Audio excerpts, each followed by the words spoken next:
অসুস্থতার কারণ দেখিয়ে পদত্যাগ করলেন দেশের উচ্চশিক্ষা প্রতিষ্ঠানগুলোর তদারক সংস্থা বাংলাদেশ বিশ্ববিদ্যালয় মঞ্জুরি কমিশনের চেয়ারম্যান অধ্যাপক ড কাজী শহীদুল্লাহ। রোববার শিক্ষা মন্ত্রণালয়ের কাছে তিনি পদত্যাগপত্র জমা দেন। যদিও ১ বছরের বেশি সময় ধরে তিনি দেশে নেই। তিনি আওয়ামী লীগের প্রেসিডিয়াম সদস্য কাজী জাফরুল্লাহর ভাই।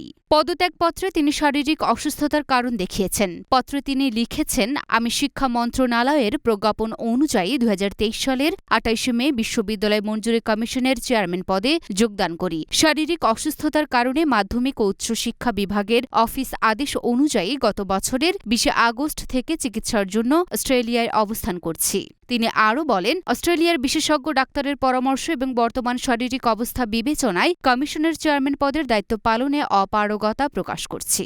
প্রসঙ্গত, অধ্যাপক কাজী শহীদুল্লাহ ১৯৭৬ সালের ফেব্রুয়ারি মাসে ঢাকা বিশ্ববিদ্যালয়ের ইতিহাসের প্রভাষক হিসেবে তার শিক্ষক জীবন শুরু করেন। ১৯৯১ সালের ফেব্রুয়ারিতে তিনি বিশ্ববিদ্যালয়ের প্রফেসর হন। ২০০২ থেকে ২০০৫ সাল পর্যন্ত ইতিহাস বিভাগের প্রধান ছিলেন তিনি।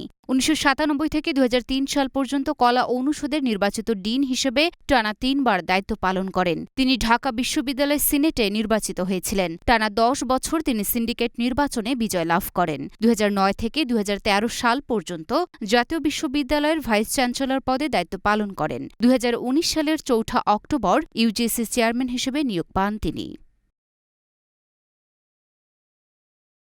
লুনা আফরোজ নিপা, ঢাকা পোস্ট।